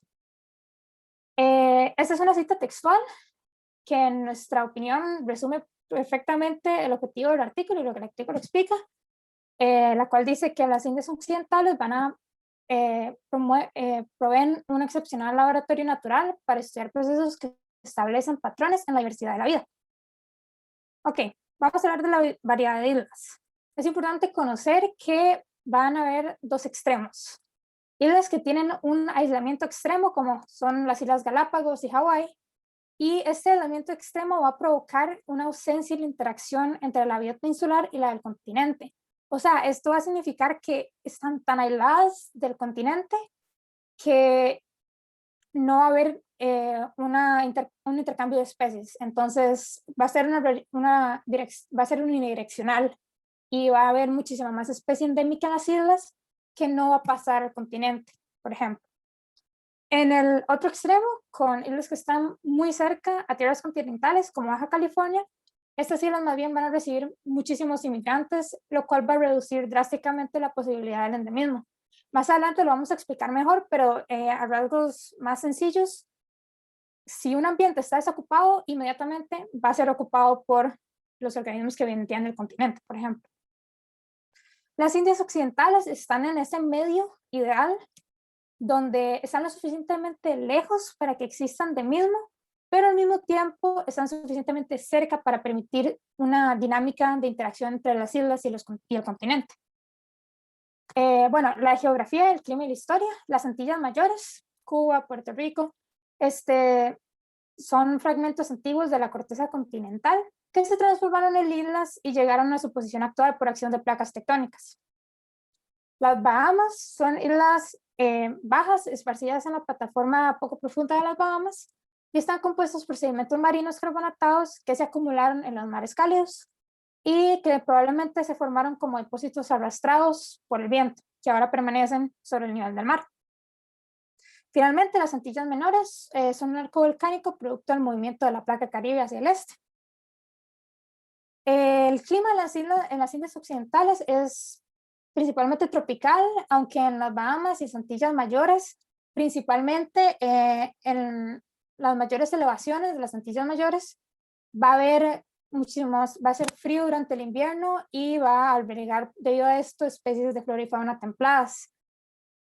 La mayor elevación, como se mencionaba antes, es de 3.175 metros sobre el nivel del mar en la Hispaniola y van a haber precipitaciones moderadas y de junio a noviembre es la temporada de huracanes, entonces van a haber tormentas más violentas en esas épocas.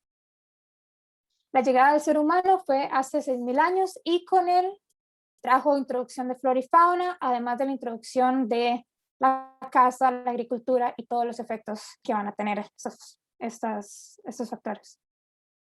Ok, la especialización alopátrica versus biogeografía de dispersión. Se llega como a una conclusión de que las Antillas Menores fueron colonizadas enteramente por dispersión sobre agua y las Antillas Mayores fueron colonizadas por vía terrestre a inicios del Terciario a través de una conexión por el sur de México. Posteriormente a esto, la proximidad de las islas con el mismo centroamericano pudo permitir la colonización a través de puentes o islas de piedra. Para evaluar esos momentos de dispersión se utilizan lo que se llaman distancias inmunológicas.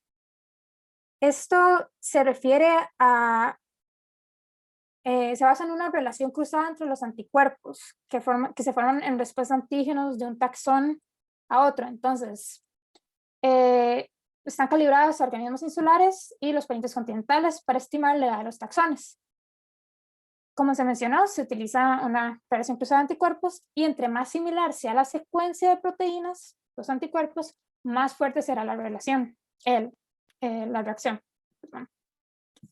Se postuló otra teoría acerca de la conexión terrestre más reciente entre Sudamérica y las Antillas Mayores, usando la cordillera de aves, pero esta hipótesis va a tener dos fuertes argumentos en contra, principalmente que ninguna concentración resultante de tiempos colonizados hace 34 millones de años es evidente en las distancias inmunológicas. Lo que significa, para los linajes endémicos de reptiles y anfibios en las Antillas Occidentales. Además de esto, va a haber la ausencia de muchos mamíferos terrestres, incluidos los ungulados.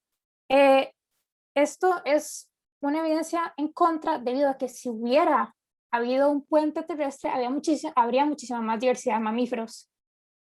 Y no solo serían, por ejemplo, murciélagos y mamíferos que son capaces de movilizarse a través del vuelo. Como se explica, animales no voladores van a depender principalmente de la dispersión por rafting o navegar sobre escombros flotantes que se descargan por ríos continentales. Además, va a haber una mayor diversidad de animales voladores, como por ejemplo en el caso de los mamíferos murciélagos, y la capacidad colonizadora va a variar entre las especies, porque digamos va a haber menor diversidad de aves que no tengan vuelo fuerte o que no se aventuren más allá del bosque.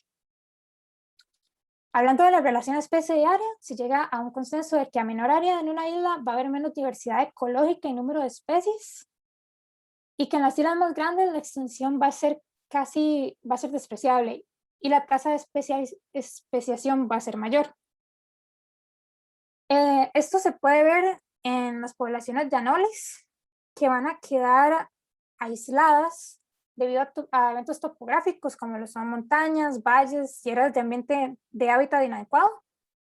Y esta ausencia de flujo genético entre poblaciones va a permitir que haya una evolución independiente y va a haber una divergencia lo suficientemente fuerte para que si esas especies se vuelven a encontrar, no se vayan a cruzar, no se vayan a reproducir. Eso se conoce como especiación alopátrica. Entonces, y también puede ocurrir la especiación simpátrica y parapátrica, que ocurre cuando los individuos se adoptan a la variación local del ambiente, como por ejemplo diferentes plantas hospederas o características del hábitat, y desarrollan una preferencia a parearse a organismos que son iguales a ellos o tienen las mismas preferencias. Y también se habla de que poblaciones más grandes van a ser menos vulnerables a las extinciones por factores aleatorios. Además, la diversidad de especies va a ser directamente relacionada a la diversidad de oportunidades ecológicas en la isla. Se puede ver que la riqueza de especies de murciélagos que van a tener poca especialización en el hábitat va a ser más sensible al área de la isla. Entonces, en una isla con área más grande va a haber más especialización. Va a haber más riqueza de murciélagos. Por el contrario, anfibios y reptiles que se dividen los hábitats de manera más fina van a estar más influenciados por la diversidad de hábitats. Entonces, en teoría, aunque una isla fuera pequeña, tiene muchos hábitats diferentes, va a tener muchísima más riqueza de reptiles y anfibios.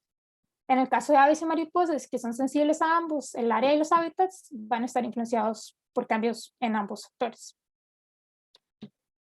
Ahora, el proceso de radiación adaptativa se define como un proceso en el cual un linaje se va a diversificar rápidamente al ingresar a una nueva zona, a una nueva área o zona adaptativa para llenar un espacio ecológico. Los ingredientes necesarios para que esto se dé son espacios ecológicos o nichos desocupados que facilitan la divergencia, una distancia suficiente entre islas o entre áreas dentro de la misma isla para que se pueda dar la divergencia genética, y el suficiente movimiento de individuos para recolonizar áreas ancestrales y construir diversidad simpátrica.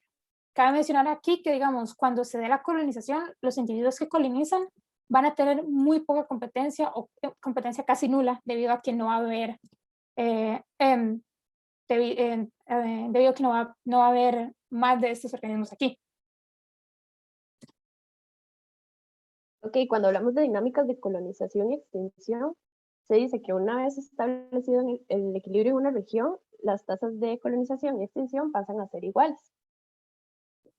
Existen ciertas condiciones que influyen en estas dinámicas dentro de las Indias occidentales. Tenemos la recolonización de islas, donde una especie que desapareció de una isla individualmente puede volver a colonizarla mientras que existan poblaciones de esta especie en otras islas del archipiélago.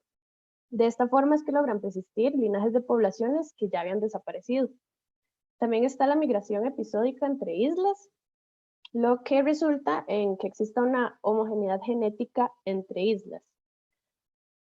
Y a raíz de estas condiciones, el número de linajes en las islas occidentales está por debajo del equilibrio proyectado por los investigadores. Y esto deja en evidencia que en estas islas aún no se ha alcanzado un equilibrio entre colonización y extinción. En el artículo se plantean esta pregunta: ¿museo o cuna de diversidad? Y es que las islas generalmente son consideradas museos biológicos, de los cuales no escapan las especies endémicas. Es decir, se hace referencia a esta percepción de un ambiente completamente aislado. Sin embargo, en el caso de las islas occidentales, por esa ubicación estratégica de la que les habló Jime, exhiben una interacción balanceada entre fauna continental e insular, que permite que ocurran eventos de colonización en ambas direcciones. Es por esta razón también que se considera que estas islas podrían ser fuentes importantes de diversidad para las regiones continentales, y esto más que todo en grupos con tasas de colonización relativamente altas, como lo son las aves. Ok, ¿qué cambios ecológicos han sufrido las especies a través del tiempo? Los procesos de colonización usualmente van seguidos por una expansión del hábitat o cambios en el espacio ecológico. En el caso de las Indias occidentales, los taxones más antiguos han expandido su distribución ecológica, rellenando nichos vacíos. También muchos de los habitantes más antiguos de estas islas se han visto amenazados por la aparición de nuevos colonizadores, que han provocado una disminución en sus poblaciones a tal punto que podrían llegar a enfrentar procesos de extinción.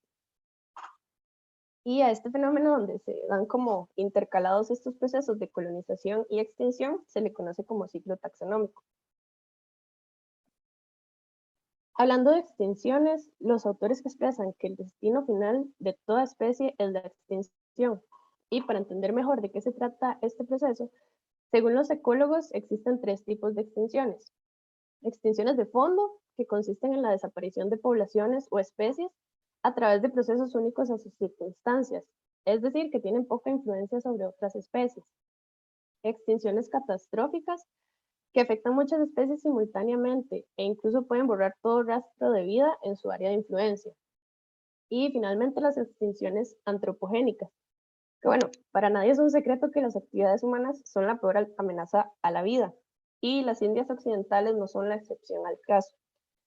Incluso en un ambiente que podríamos considerar relativamente aislado, como el que presentan estas islas, sigue dándose tanto la cacería como la destrucción de hábitat e introducción de depredadores y patógenos a manos de la gente que las habita. Se ha reportado una tasa de extinción para linajes de reptiles y anfibios basada en tiempos de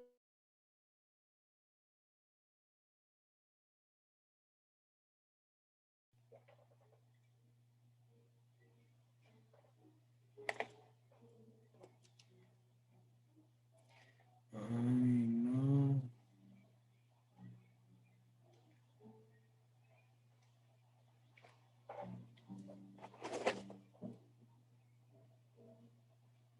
calcular lo que nuestro impacto en estas islas puede provocar a no tan largo plazo si no hacemos nada al respecto.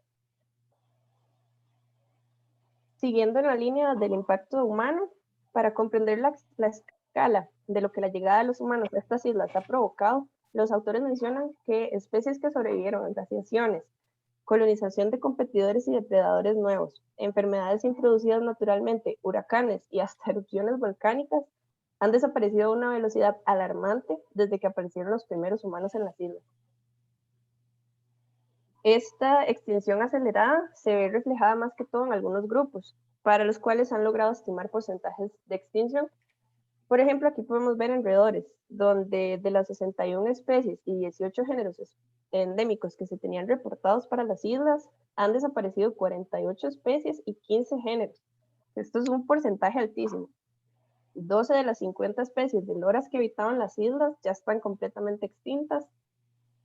Los murciélagos, que podrían parecer los organismos más resistentes por su capacidad de vuelo y de escapar o movilizarse a nuevos sitios sin invasión humana, igual se han visto afectados con una desaparición de 47% de sus especies. Y bueno, 17 especies de perezosos que habitaron estas islas durante la época de la mastofauna desaparecieron también a causa principalmente de la cacería. También se plantean algunas soluciones o posibles soluciones a esta problemática. Mencionaban proporcionar sitios de anidación que ayuden a recuperar poblaciones de algunas especies, control de depredadores que puedan haber proliferado y estén acabando con especies nativas, reproducción en cautiverio, que ha sido bastante estudiada en loras, incluso acá en Costa Rica. Hay programas de reproducción y reintroducción, por ejemplo, con lapa roja y verde, que realmente han tenido resultados muy positivos. Y también la introducción de individuos de una isla a otra. Lo que pasa con esto es que debe determinarse la distinción genética, porque si no se podría provocar una hibridación de especies, y bueno, eso iría en contra completamente del objetivo inicial, que era recuperar una especie. Y bueno, para repasar así como muy puntualmente las principales condiciones, las conclusiones, perdón. Las Indias Occidentales son un valioso laboratorio natural para realizar estudios sobre las dinámicas de biodiversidad tanto a escala local como regional, que en otro tipo de ambiente no serían posibles. En estas islas predomina la colonización, por lo que tienen una diversidad de linajes relativamente alta, pero muchos grupos también han logrado diversificarse dentro de las mismas islas. Y finalmente, se han descubierto linajes de vertebrados que han persistido por millones de años en las Indias Occidentales. Eso sería. Muchas gracias y aquí estamos por si tienen dudas. Muy bien, perfecto. Hay que ver que condensaron muy bien el artículo porque sí estaba así denso, ¿verdad? Entonces había mucha información. Sí, bastantillo. Yo tengo unas cuantas preguntas sobre todo a procesos porque, bueno, los dos autores, yo les había hablado de ellos anteriormente, Robert Ricklefs, de hecho estuvo en mi comité de tesis y yo les decía que es uno de los últimos grandes ecólogos de la categoría de MacArthur, incluso de Wilson.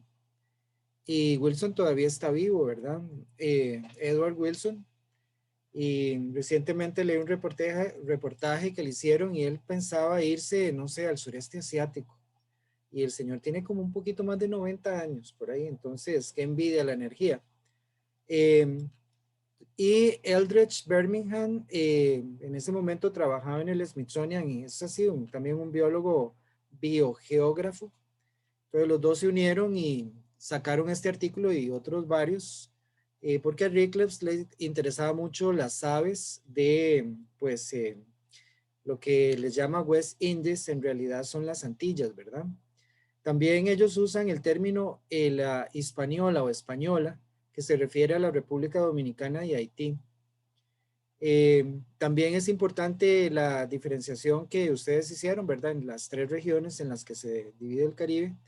Y es que es relevante salirse tanto de Centroamérica y ver lo que está sucediendo alrededor, sobre todo a nivel de archipiélagos, porque la biología de islas nos ayuda a entender no solamente el intercambio, el gran intercambio americano, el Gavi, sino también cómo los mismos procesos se están aplicando ahora en términos de lo que es la fragmentación y pérdida de hábitat, porque nuevamente la teoría de biogeografía de islas entra en acción.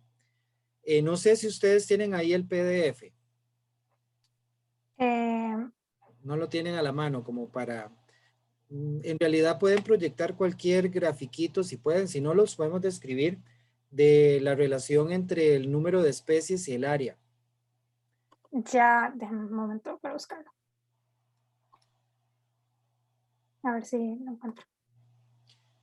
Puede ser cualquiera, porque nada más es para apuntar un par de cosas.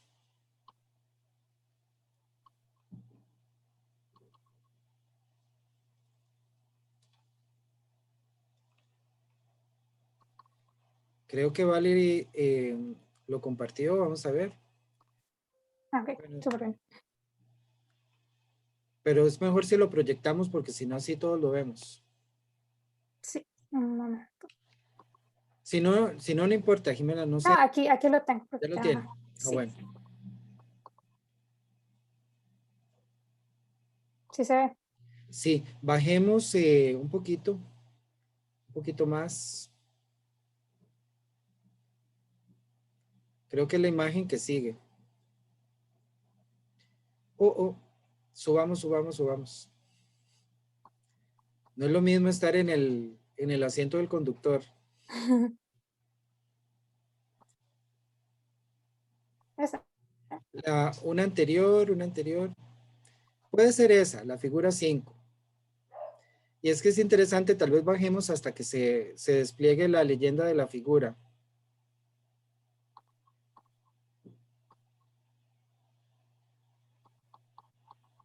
Sí, porque vean el panel inferior, es interesante, eso sigue una trayectoria logarítmica, ¿verdad? Ven que hace una curvita hacia arriba. Entonces me llama la atención que Ricklefs y Birmingham no le hayan aplicado logaritmos. ¿Por qué le aplicaríamos logaritmos a un panel como el de la figura 5B? ¿Por qué hay que aplicar logaritmos? Por la relación, digamos, porque es una relación de más con más y menos con menos en esa teoría. Si vean que el eje Y es una proporción, ¿verdad? La magnitud ahí, la escala va de 0 a 0.2, 0.4, ¿verdad? Es una escala lineal. Igual en el eje X la escala es lineal, pero va de miles, ¿verdad? 1000, 2000, 3000, etc. Entonces, nos perdemos en las escalas, porque un cambio muy pequeño, por ejemplo, para el área de la isla ya no lo vemos con la misma facilidad con la que se vería un cambio pequeño para la proporción de especies endémicas. Si usted aplica logaritmos, usted lo que va a hacer es linealizar esa relación y sale una línea recta como la del panel A, que igual en una línea recta, si usted igual le aplica logaritmos, ¿verdad? Si la relación es lineal, pues igual va a ser lineal, no va a cambiar mucho. Pero cuando la relación es de ese tipo, así que logarítmica, o sea que hace esa curvita al final, entonces eso nos elimina el efecto de la escala, ¿verdad? Por eso se usan logaritmos generalmente para este tipo de gráficos. Lo interesante es que a medida que aumenta el área de la isla, aumenta también la diversidad. En este caso, el número de especies de leguminosas, el número o la proporción de endémicas, etcétera. Y sería interesante ver si las trayectorias cambian para las islas Antillas o las islas jóvenes en cualquier otro lugar, islas viejas en cualquier otro lugar, a ver cómo se diferencian las Antillas, o sea, tendríamos una relación más limpia. Todo esto viene de lo que es la teoría de biogeografía de islas que fue propuesta por MacArthur y Wilson en 1967, si mal no recuerdo. Y esa teoría lo que establece es una relación entre el tamaño del hábitat, tamaño de la isla, y el número de especies, ¿verdad? Y además es una teoría probabilística, porque entre más grande la isla es como tener una red muy grande. Estamos atrapando insectos. Entre más grande la red, más insectos y más especies de insectos vamos a atrapar, ¿verdad? Es un efecto probabilístico. Eso se refiere a lo que es la colonización. Igual de probabilístico es cuando hay extinción. Entonces, el número de especies que tenemos en una isla es el resultado del equilibrio, ¿verdad? Entre las tasas de extinción y las tasas de colonización.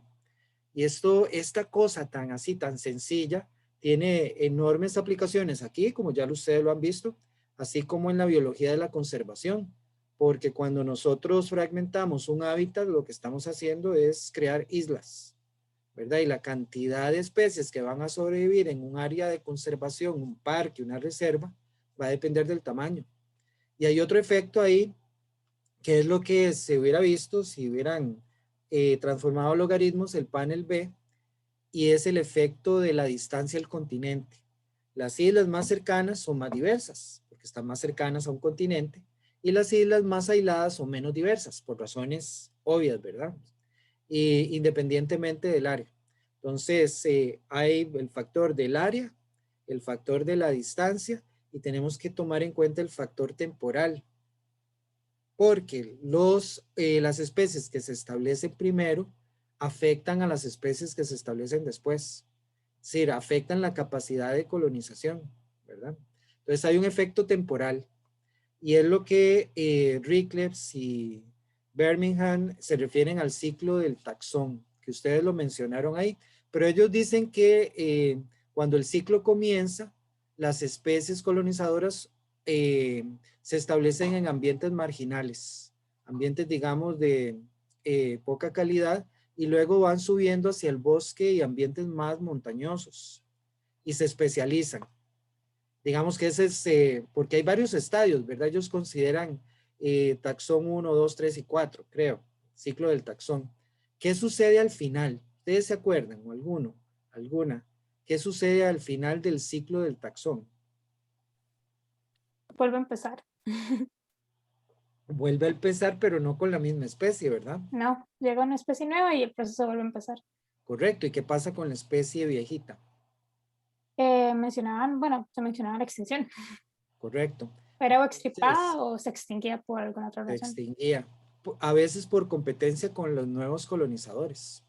Entonces es un ciclo, ¿verdad? Que se repite y esta como deducción del ciclo del taxón, que no es trivial, ¿verdad? Eso muestra que hay una dinámica, ¿verdad? Que hay una tasa de recambio de especies, hay una tasa de colonización, otra de extinción, y el número de especies en el equilibrio, porque así es como se llama la teoría de biogeografía de islas, una teoría del equilibrio de biogeografía de islas.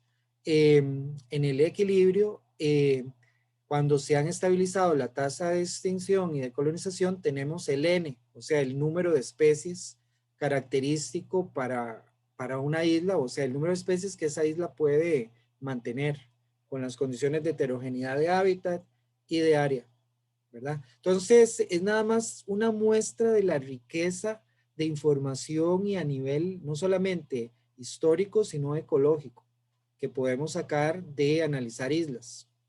Entonces, ese es un punto que quería hacer. El otro punto lo acabo de mencionar y es la parte que es necesario mantener una perspectiva histórica, ¿verdad? Porque cuando nosotros llegamos a un ambiente, imagínense, todos han estado en el Braulio Carrillo, en Quebrada González. No, no lo han visitado. En el Braulio sí, pero específicamente en Quebrada González no.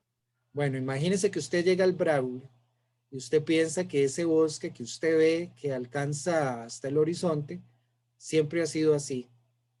Tal vez es mi sesgo personal, pero a mí me cuesta mantener esa perspectiva histórica porque por ahí han pasado no solamente eventos de glaciación, o sea que el paisaje ha cambiado, sino que ha pasado nuestra especie.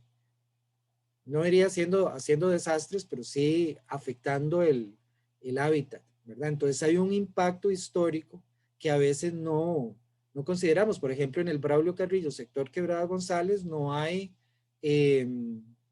bueno, estos chanchos de monte, el White Lip Peccary, que eran muy abundantes porque fueron extirpados, fueron cazados.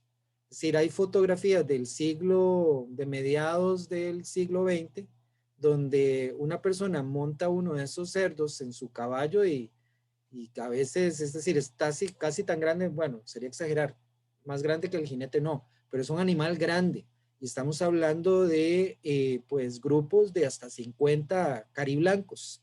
Esa ciudad, bueno, el pueblito, es un pueblito cariblanco, ¿verdad? Se llama cariblanco por eso, ¿verdad? Por la abundancia de chanchos de monte, del white lip peccary, de los cariblancos, y fueron extirpados por cacería. Imagínense esos bichos moviéndose en el sotobosque, comiendo semillas y plantas, tenían un impacto tremendo sobre la flora. Ahorita hay cariblancos en el Parque Nacional Corcovado, pero esos son una de las presas preferidas de los cazadores, ¿verdad? El cariblanco que pone la patita fuera del parque recibe un tiro, ¿verdad? Sí, matemáticamente eso es lo que sucede, ¿verdad? Entonces, hay que tener, ¿verdad? Esa perspectiva de que tuvimos especies que ya no están y que tuvieron un impacto tremendo, ¿verdad? Sobre la flora y la fauna. Igual en este caso, al final del artículo, lo que menciona Rickless, ¿verdad? Es que toda esta fauna ha soportado y sobrevivido erupciones volcánicas, deriva continental, cambios climáticos. Llega la especie humana y claro, el impacto es tremendo, ¿verdad? Sus posibilidades de sobrevivencia bajan. Entonces, no sé, la cacería es algo que a mí me sorprendió porque generalmente la gente que vive en estas islas depende mucho del mar, pero es evidente que la caza es importante, así como es la expansión agrícola, que continúa siendo importante desde el contacto europeo, ¿verdad? Bueno, no sé si hay, no quiero dominar la discusión, no sé si alguien más tiene otras preguntas o le quedó claro el artículo. Yo tengo una pregunta. Adelante, Nelson. Que había mencionado un porcentaje de murciélagos que se habían extinto. ¿Cuál era el porcentaje? ¿O que se había algo así había pasado? 47. Todas las- 47% de especies, digamos, de las iniciales, había, ya te digo, había 57 57.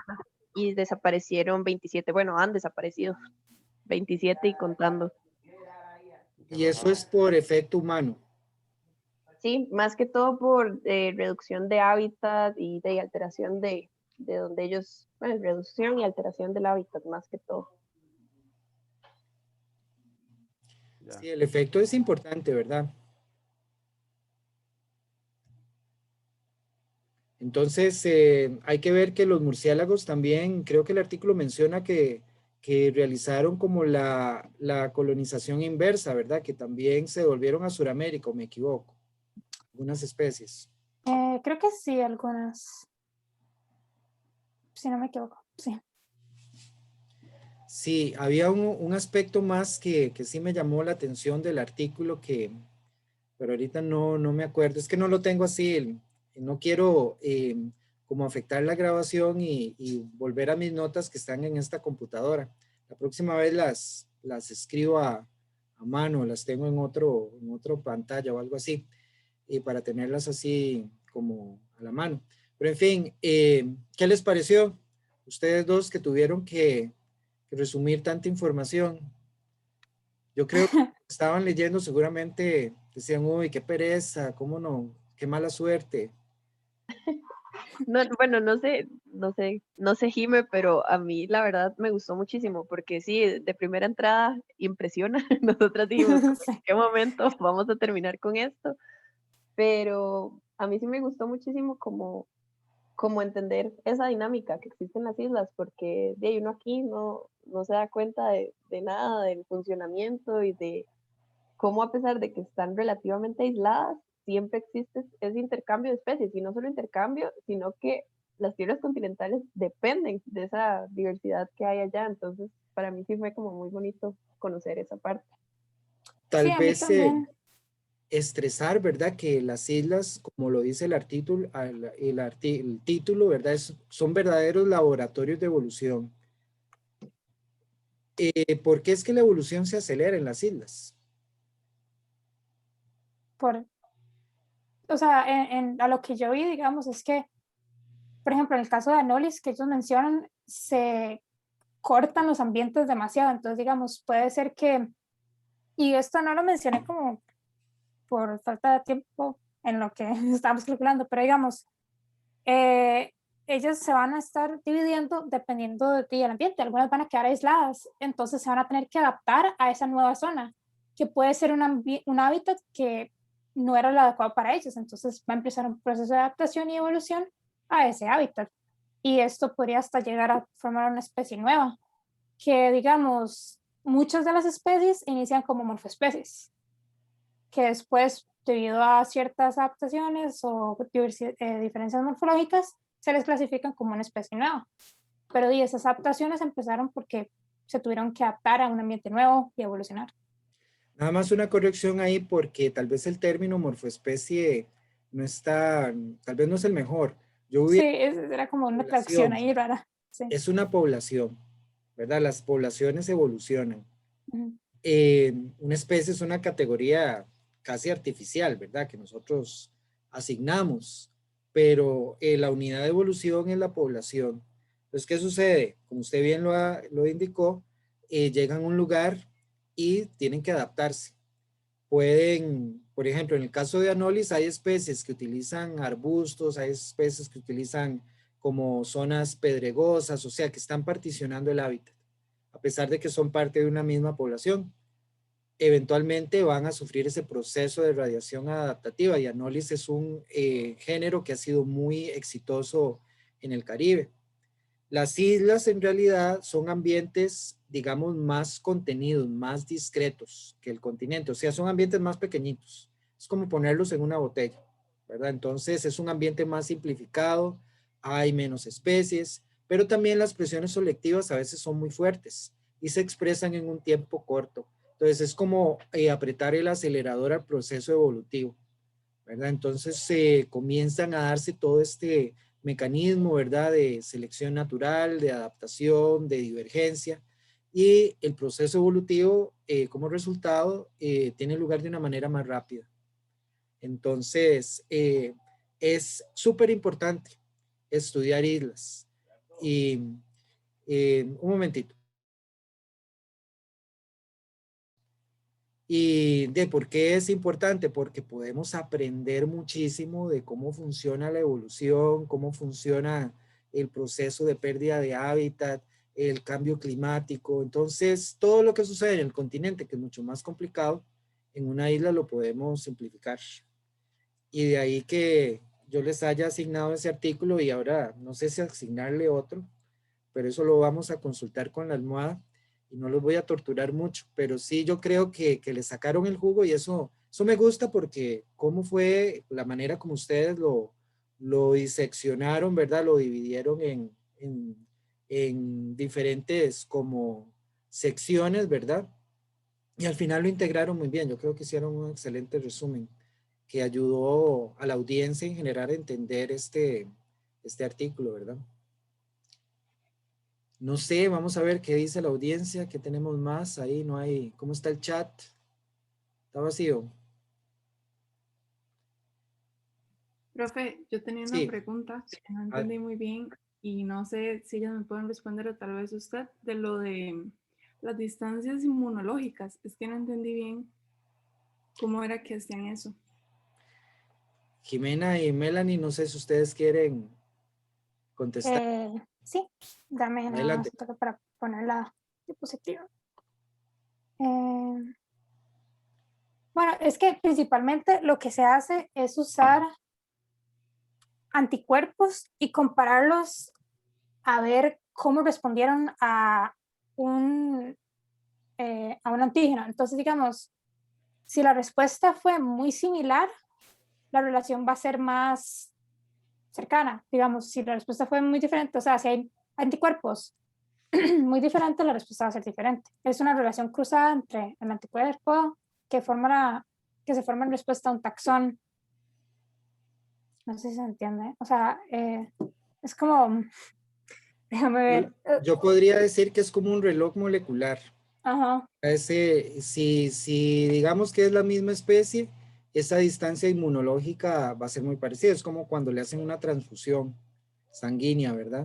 Entonces no hay rechazo, porque estamos dentro de una misma especie. A medida que nos vamos separando, ¿verdad? Esa reacción va a ser cada vez más diferente. Es una medida de similitud. Y entre más diferente sea, mayor va a ser la distancia evolutiva que separa esos dos taxones. Esa es una forma del reloj molecular, podemos decir. Ok, está bien, sí, yo ahora sí entendí mejor. Es que ahora lo pasaron muy rápido, entonces... Sí, vieras que yo tuve que volver a leerlo, ¿verdad? Esa sección así porque, para entender, ¿verdad? Porque yo no conozco la técnica, pero tiene sentido, ¿verdad? Es una distancia genética, básicamente. En teoría es como si respondieron de la misma manera, significa que estuvieron, o sea, que la especie es de un mismo periodo de tiempo y que si responde diferente de otro periodo, entonces están hay más una cercanas distancia. evolutivamente. Ajá. Sí. Bueno, si no hay más preguntas, pues nada más queda pues desearles un feliz resto del día y de la semana y nos veríamos aquí por la misma hora y por el mismo canal, ¿verdad? Entonces creo que voy a detener aquí la grabación.